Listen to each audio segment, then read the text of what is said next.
Hello and welcome. Today we're trying something that might not work, but I'm gonna give it a go anyway. On the 10th of November 2005, Boeing set a new world distance record for the longest flight in a passenger aircraft. They took a Boeing 777-200 took off from Hong Kong and headed east. They crossed the entire Pacific until they reached LA. Then they carried on flying, crossed the entire United States until they reached New York, still carried on flying, crossed the entire Atlantic until they reached Europe, and finally landed at London's Heathrow Airport. The total flight time was 22 hours and 42 minutes, and the aircraft covered 11,664 nautical miles. They completely smashed the previous record, and the record still stands today. Now I thought, well, let's try and replicate this flight in the sim. And the more research I did, the more I came to realize that this was not going to be easy. Boeing actually spent a huge amount of time, effort and resources on this particular flight. And it was a really complicated operation.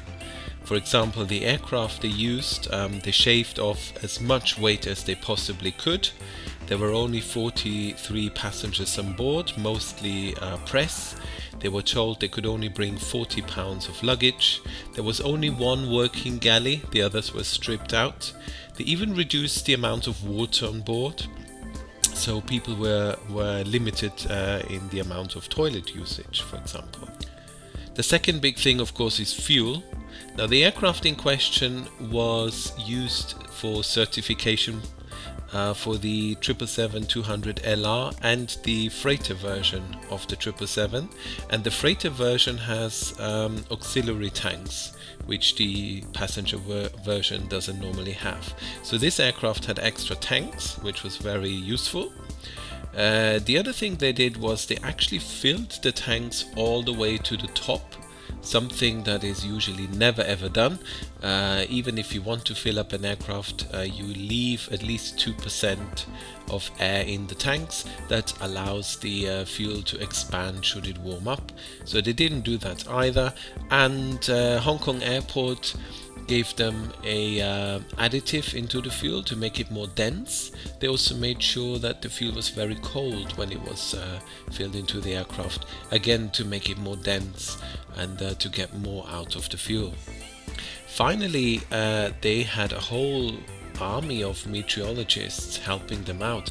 Whilst the flight was on its way, the crew kept being informed and got constant updates from meteorologists regarding winds and weather. And I have to say they must have done an amazing job, because the aircraft really entered a really strong jet stream after leaving Hong Kong. They had sustained tailwinds of 200 knots. Once they reached LA, they went straight into another jet stream that blew them across the US, and shortly after New York they entered yet another jet stream that blew them across the Atlantic. Of course, this was one of the reasons why they chose November, because that's when the jet streams are the strongest. They really made good use of all these jet streams, because in the during the course of the flight they did not only set a distance record but also a speed record, even though that wasn't intended. Now, what I've just told you is actually just the tip of the iceberg. There was a huge amount of work that went into this flight. I'm gonna post a link into the description of this video where the chief pilot of this particular flight, Captain Susanna Darcy Henman, gives a talk about this flight and explains how they prepared and what happened during the flight. It's very interesting, so if you want to learn more about it, most definitely have a look at that. So Boeing spent a lot of time and resources to make this happen. Unfortunately, I'm just on my own and have this sim, so I'm already starting off on the back foot.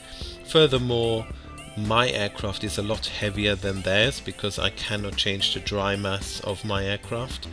I cannot rip out galleys and stuff, and I do not have auxiliary fuel tanks.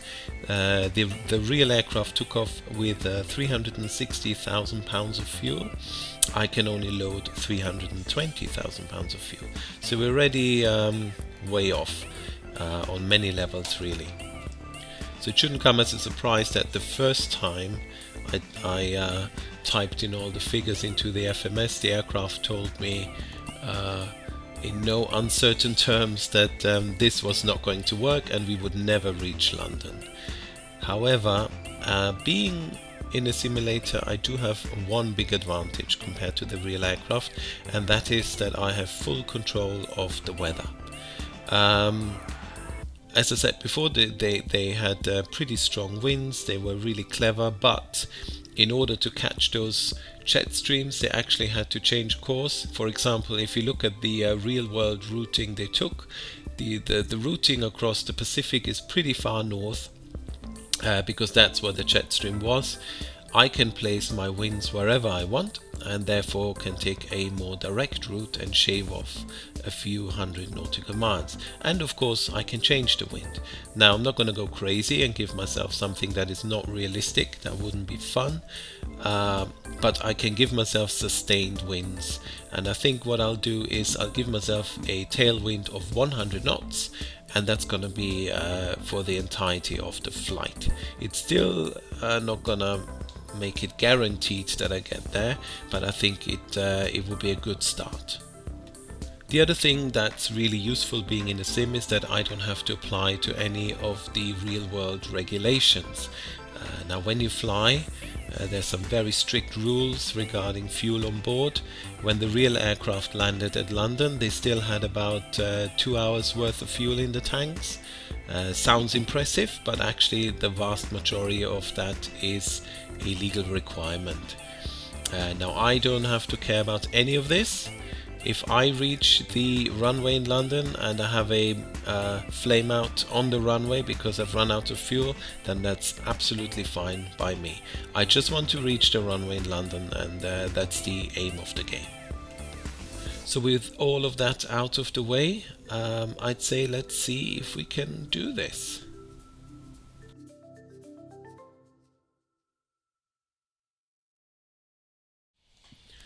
Alright, here we are at Hong Kong International Airport.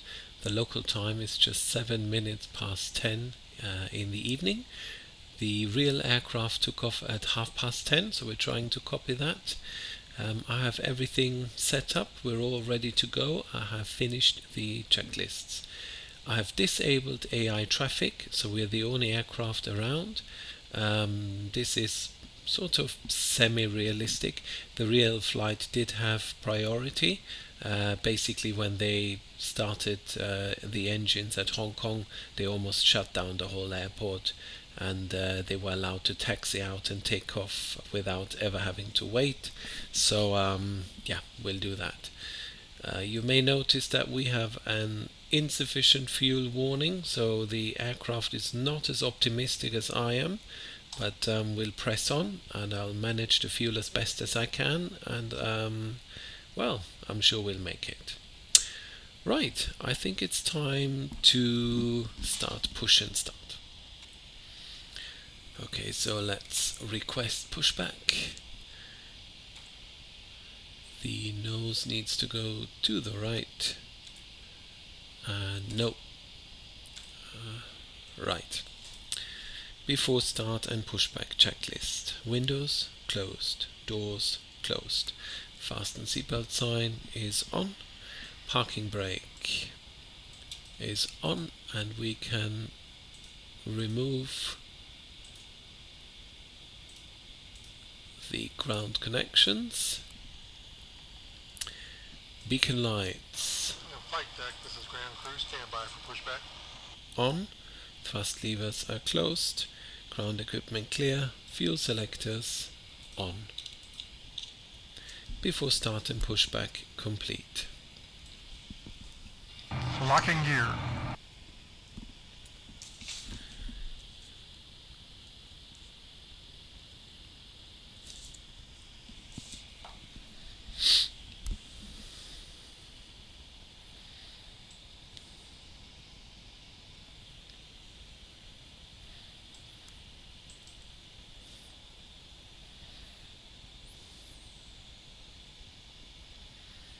Ground crew departure check is complete. Nose gear steering disconnected for push. Release parking brakes. Okay, here we go. All clear behind the aircraft. Safe to start engines at your discretion. Okay, so we'll be starting engine number 2 first. Starting now.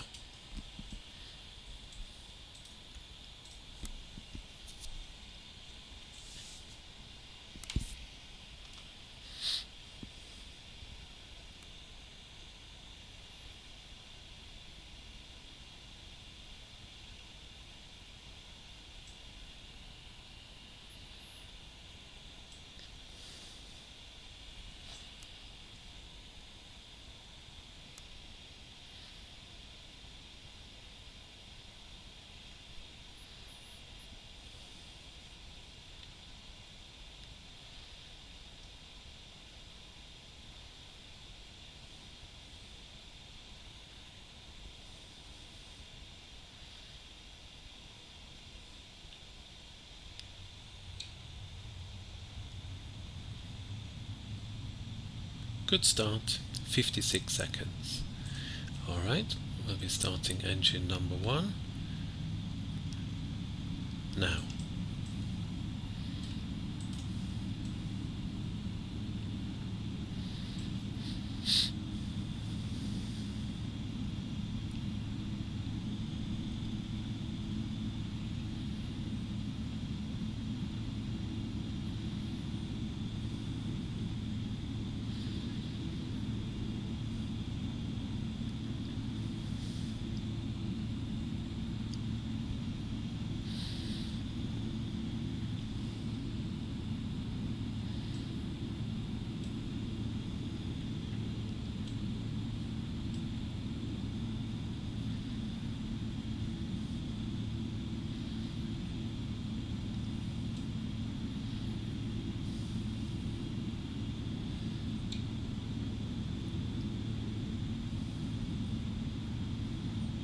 Good start, 56 seconds. Set parking brakes, please.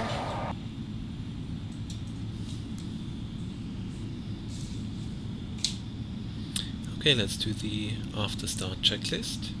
Packs, auto, APU, off. Anti-ice is not required. Start switches are back to normal. After start checks complete. Whilst you're waiting, let's set the flaps. This is going to be a flaps 5 departure. We can also set the trim. Needs to be on 6.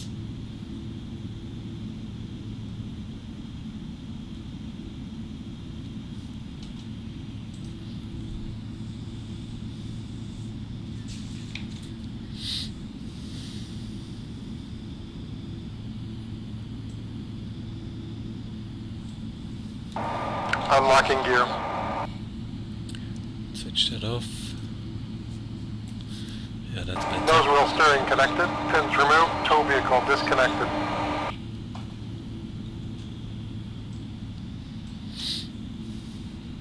Okay, we'll just be waiting till we get the OK, and once we get the thumbs up, we'll set off.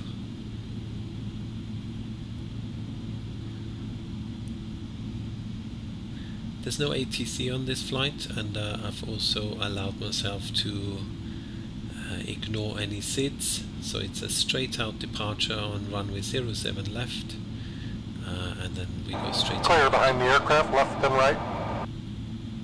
Good, thumbs up, thank you. Is he gonna give us a wave? Yeah, bye bye. Right, let's do the before taxi checklist. Flaps set, stabilizer trim set, recall checked, ground equipment clear, clearance received, taxi lights on.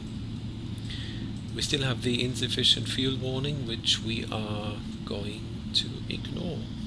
Before taxi checklist complete. Good. We'll just wait for these guys to clear off. Let's check the flight controls.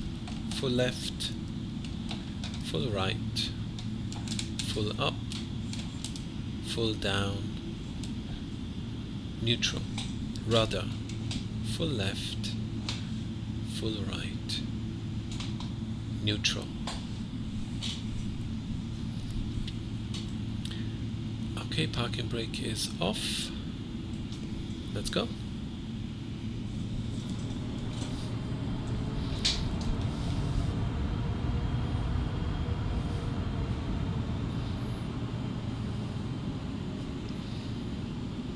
So we'll take it nice and easy.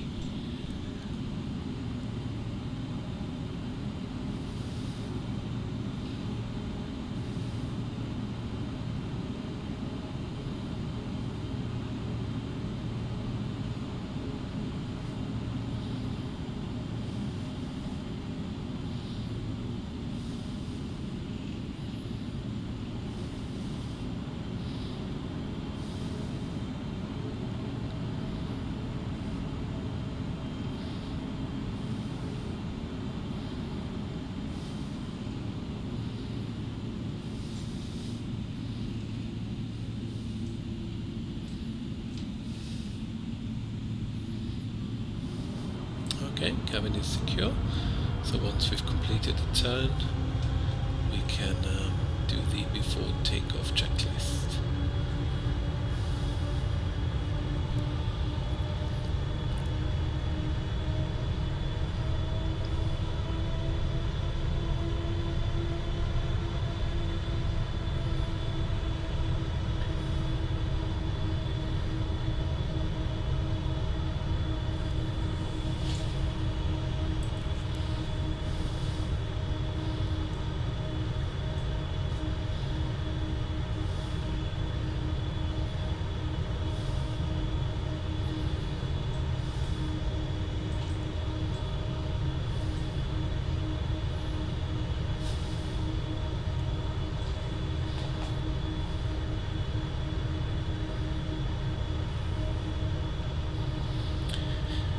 Okay, before takeoff checklist. Flight controls checked.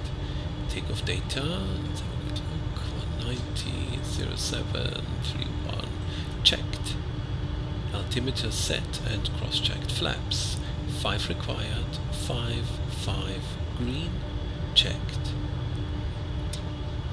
Cabin is secure. Flight directors on. Auto thrust is armed. LNAV VNAV on, and takeoff briefing is complete. Before takeoff checklist complete. Right, so as I said before, we are the only aircraft who will do a straight out departure and will be climbing to flight level 310. The real aircraft actually only climbed to 290 because despite shedding all that weight, they were actually heavier than I am. Well, that my aircraft is, simply because they had that much more fuel. So the advantage we have is we can go straight up to 310 and can skip the cruise at 290. The winds aloft, I've actually elected to make them a bit slower, so we'll only have a 100 knot tailwind, but we'll have that the whole flight. It seemed more realistic. I had a look at the real world weather patterns, and a 200 knot tailwind is possible, but certainly not throughout the whole duration of the flight. So 100 will have to do for now. If we run out of fuel, well, I'll just give us a bit of a push, I guess. In case you're wondering how this is going to work for me in the real world, here sitting in front of the computer, well, on the real aircraft there were 8 pilots. They worked in 4-hour shifts, whilst I'm just on my own. So the way I think I'm going to do this is I'll take off and I'll let the aircraft fly. I'll be here, and it's a Thursday afternoon at the moment. It's just after 2 o'clock. I'll spend some time with my family, and I'll just pop my head in here ever so often, make sure everything goes to plan, make sure I'll set the alarms for my step climbs, probably stay up late tonight, have a few hours of sleep, set the alarm, and then carry on tomorrow morning. And I guess around lunchtime tomorrow, Friday, I should be landing. if everything goes to plan. So that's the plan, and yeah, we'll see how it goes. Right, we're coming up to the departure end of the runway. Almost there. Gonna switch on the strobe lights, and I'm actually gonna switch on the landing lights as well.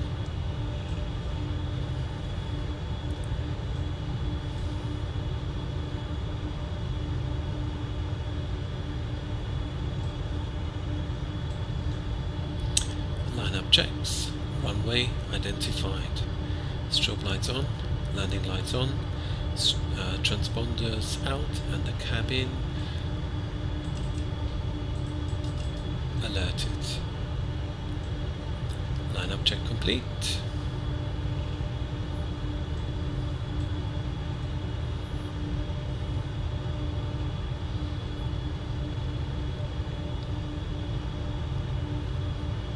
Approaching 07 left.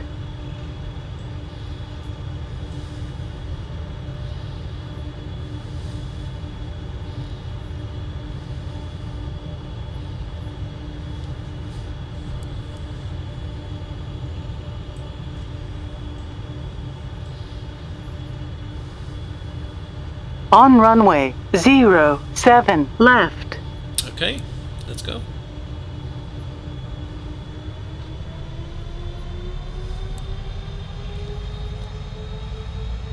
Stable, set thrust.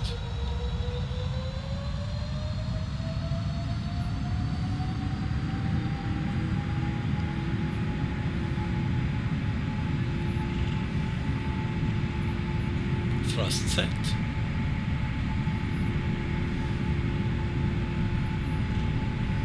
$80 knots.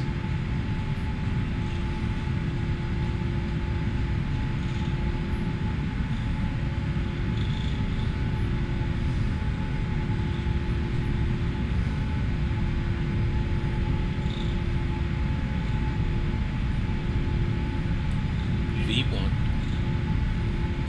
rotate, V2,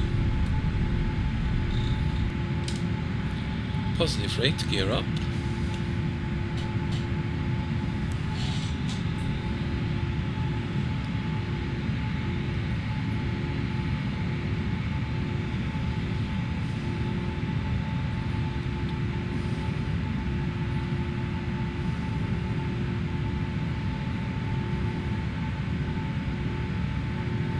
acceleration altitude.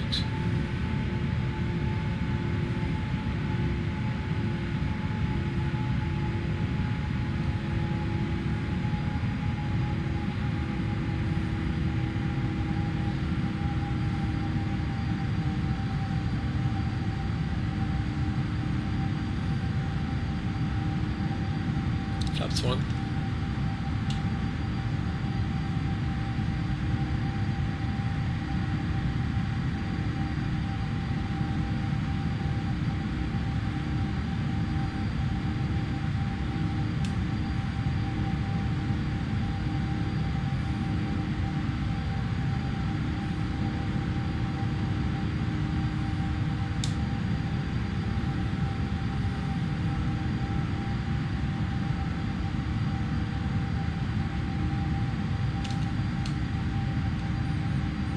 Okay. Autopilot on. Thrust ref, LNAV, VNAV speed.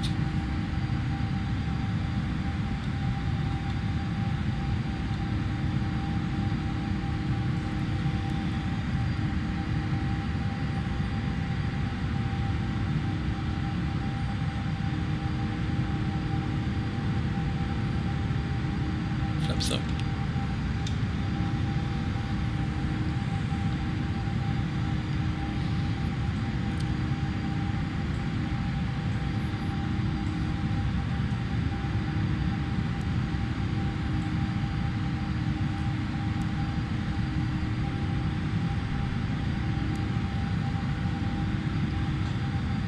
Flaps up, no lights, after takeoff checklist.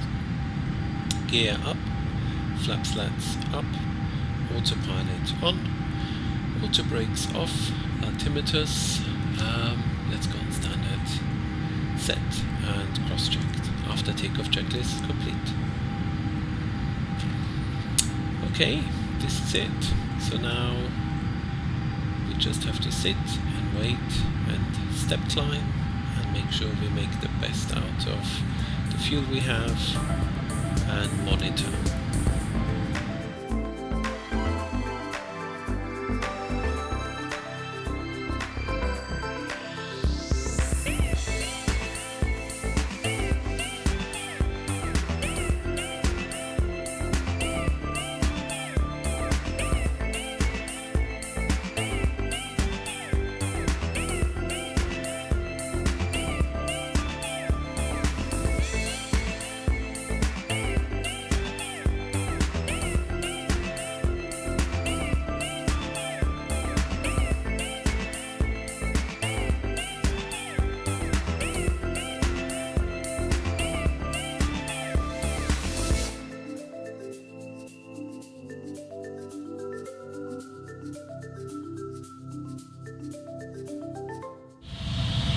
Alright, here we are, and look at that. Top of descent is coming up. It is now Friday, lunchtime, and yeah, this aircraft has been flying for a very long time. 22 hours now it's been flying. So the thing that amazes me the most is actually that FSX is still working and hasn't crashed yet. I didn't expect that. I thought I'd probably have to restart at some point. I do have a program running that saves every 2 minutes, so I could just start where I finished, but so far, fingers crossed, that wasn't necessary. So during the flight I actually kept checking the real world weather and tried to find a bit of a balancing act between what's going on in the real world and to make sure I don't run out of fuel. So as you can see, we now only have 20 knots of tailwind, and we have had this for a very long time, but I think we're gonna be alright. We still have the insufficient fuel message, but if we look, we are forecast to land with about 10.8, so about, let's say, 10,000 pounds of fuel. Sounds a lot, isn't really. For this aircraft, that's a bit like landing on fumes. So the good news is that it looks like we're gonna make it. The bad news is that we will have to land the aircraft no matter what. I don't think we'll have enough fuel for a go around. So my plan is to land on 27 left, because that's where the real aircraft landed as well. We will not be flying a star. What we'll do is we'll pass Heathrow to the north, then head south and join the ILS at 4,000 feet. Now, one other thing I want to mention is that I am absolutely shattered. I stayed up till 1 o'clock last night, then I had to get up at, I believe it was 4 o'clock, because there was another step climb, and then 1.5 hours later I was woken up by my 5-year-old son. So I'm really tired, and once this aircraft is on the ground I'll probably go and lie down and get some sleep. I am considering doing an auto land just because I'm tired, but I don't know. We'll see how it goes. For the time being, I'm gonna start preparing for the approach, and yeah, fingers crossed. Alright, so here we are. We've just passed 10,000 feet. I've completed the approach checks. The aim of the game is to keep the engines in idle until we join the ILS. So I need to adjust the vertical speed in a moment, but everything looks good so far. Okay, here we are. We are on the approach, fully established, just screaming down the ILS. I'm just trying to slow down the aircraft now. 27 left in front of us. Everything's looking great.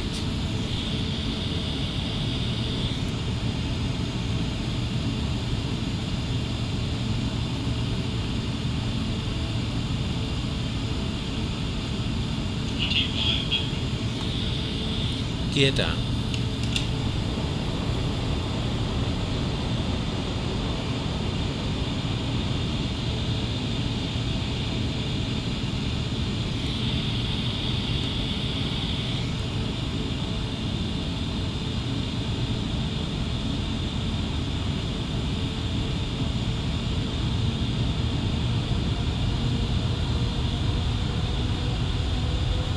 Flaps 25.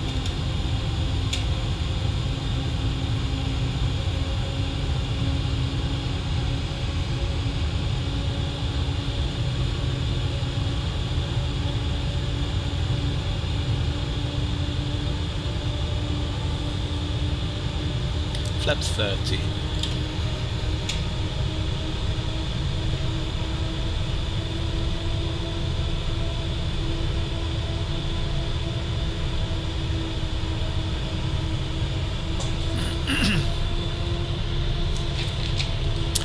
Landing checks, gear down, flaps set, lights set, cabin secure and warmed.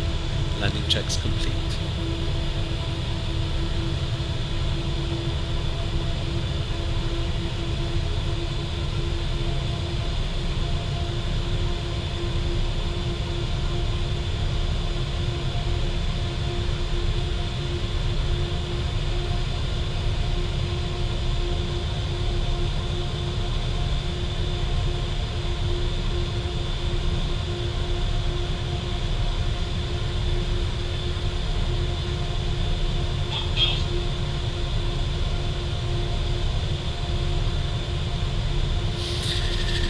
Okay, auto throttle off, autopilot off, I have control, Approaching 27 left.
spoilers, reverse thrust.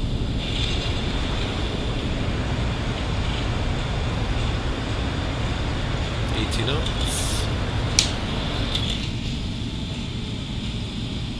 60 knots.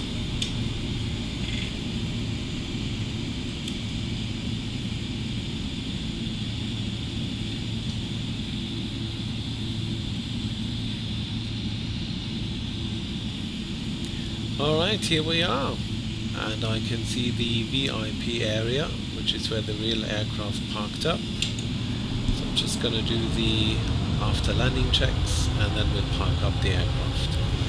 Okay, I have no idea how to park here, so I guess we'll just swing round.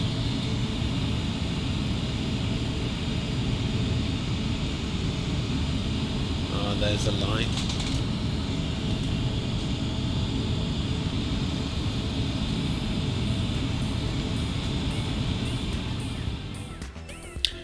Alright, we have made it.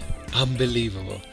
Yeah, all that's left for me to say is hats off to Boeing, building an amazing machine that can just fly halfway around the globe, really. I wonder how long this record will stand and what kind of aircraft will beat it. But whatever happens, I'm not quite sure I'll do this ever again. Anyway, I hope you enjoyed this. Had a bit of fun. I certainly did. But I'm gonna go and get some sleep now. Until next time, all the best.